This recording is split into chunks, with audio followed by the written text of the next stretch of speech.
Okay, so now we are going to apply a class called input-container on our div.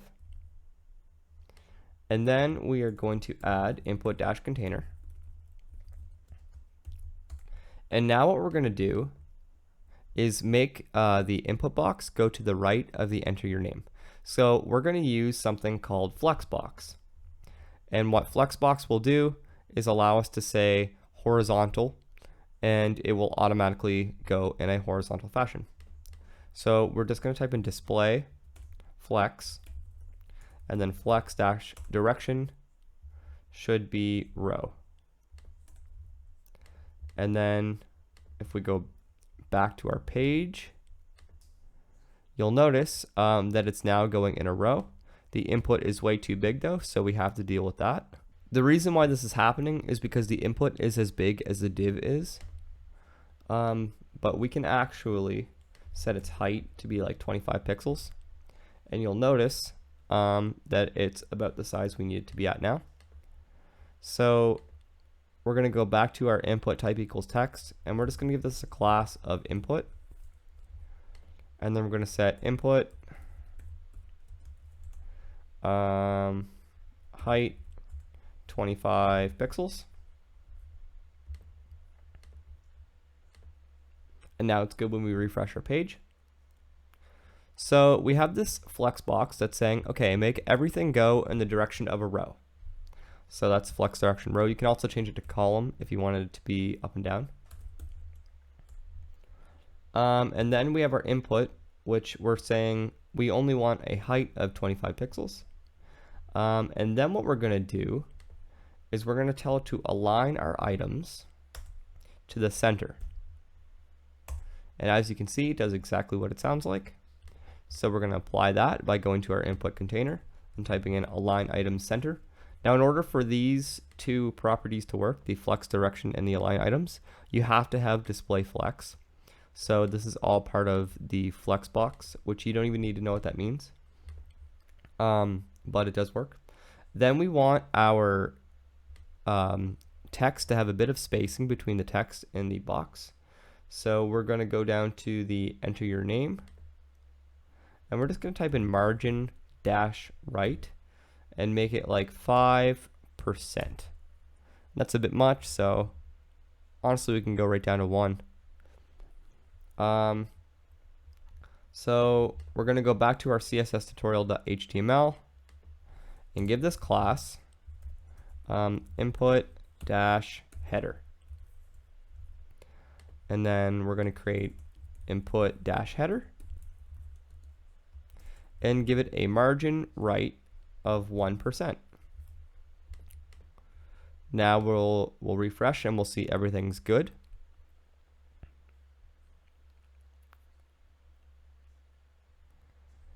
Okay, so now we're just going to play around with this a little bit. We're going to give our input header a color of blue, and then we'll give it a font size of maybe like 20 pixels. Make it a little bigger. We'll go to 23. And then we'll give it a font dash family. Let's just scroll through here and see if we can find one that's fun. I like the cursive actually. So you can pick whichever one you want. I'm going to go with cursive. And as you can see, things are starting to look completely different. Maybe not good per se, but we can get a little bit wacky. So we can actually highlight all this and then hit Control-C to copy it, and then go back to our input header, and then Control-V to paste it. And then if we refresh our page, you'll see that it is just like that. But what's really cool is because we're using classes, which you can duplicate, we can then type in class equals input container down here, and then class equals input dash header, and then class equals input, and now it'll actually apply all of those things to here. So that's pretty cool. Now you're going to notice that this text box right here is behind this one, and that doesn't look very good. So what we can do is set a width of our paragraph tag. And then it will always be that width, even if the text doesn't fill it up. So for example, we could type in like width 50%. And now if we highlight our paragraph tag, you can actually see that it's taking up a huge portion of the screen, specifically 50%. So despite how big the text is, the container will be different, because before the container was just as big as the text. So we're going to, we'll make it 17%. So we'll, whoops, I can close this HTML tutorial now. We'll go back to our input header and type in width 17%, and then refresh our page. And it is all working. Awesome.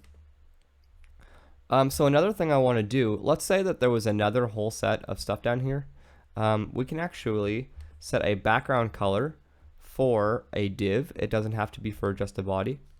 So we're going to make a new div up here, and we're going to type in class equals form. And then we're just going to copy in all of the stuff into our form class. And now we're going to have a form, and we can just set its background color to be like gray. And if we refresh our page, you'll see that we have this gray background, which doesn't look very good. So we are going to look for a better color.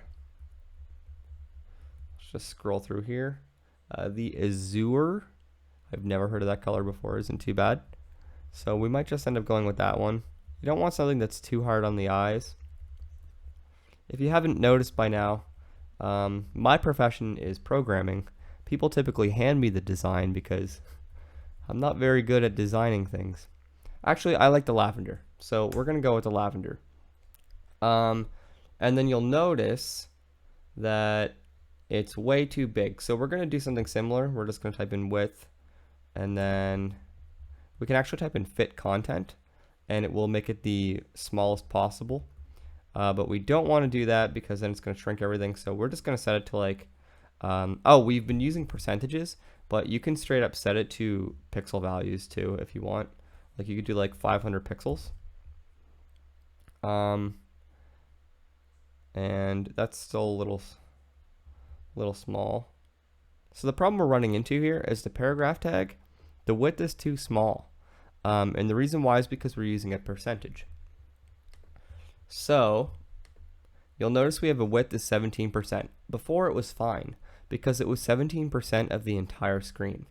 But now it's 17% of this form div because it takes on the width of its parent. And this is its parent. So instead of setting it to 17 pixels or 17%, we're going to set it to an amount of pixels. So like 100 pixels, for example. And then we're just going to make it go bigger. And that seems about right. So we'll set it to like 190 pixels. And we'll update it here.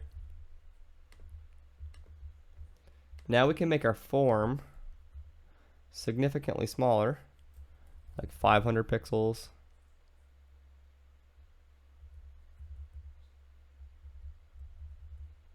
Keep going. We'll make it 400 pixels. And then what we're going to do is we're going to give our form a display flex. And we're going to do flex direction of column to keep it the same. But then because it's a display flex or a flex box, we can actually justify everything to be in the center of the box and align everything to the center. Okay, so now you're going to notice everything was centered. And then we are going to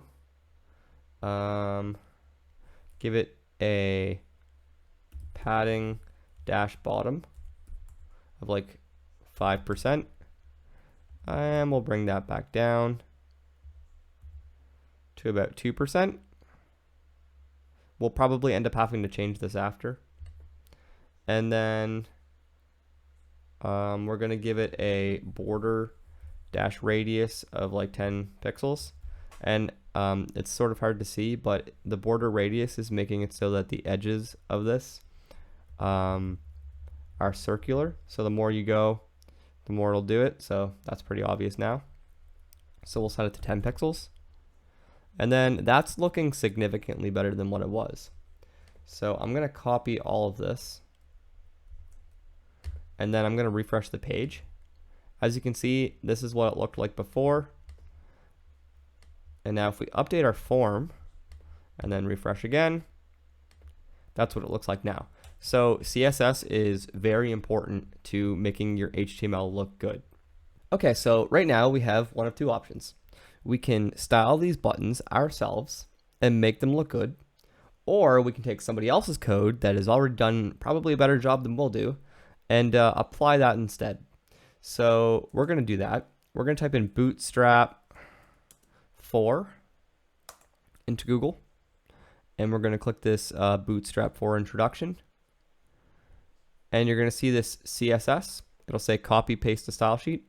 So just double click this. And then we're going to go to our CSS tutorial.html and add it in our head tag.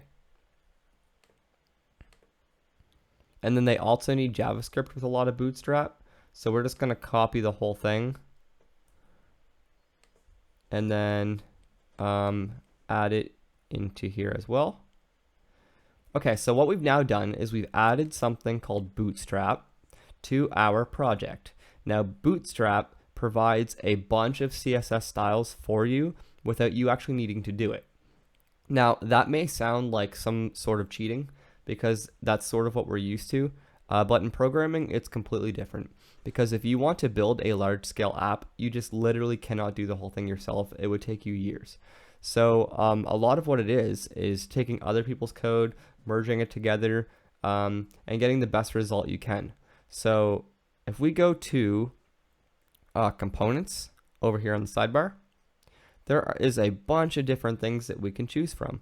So you don't need to create everything yourself. And if you were in the real world working for a real company, you probably wouldn't be doing it. Okay, so it's really important that you understand that, because now we have so many options available to us. Like we can click this carousel and it'll display images for us with controls. And all you would need to do to get this up and running is copy this code and then adjust the image to be the images that you want and replace the dots. So there's a whole bunch of different things. Same with inputs. Like this already looks way better than our input does. But we're going to be using the buttons. So we're going to want to grab a primary, a secondary, and a success button. And we're just going to straight up delete ours.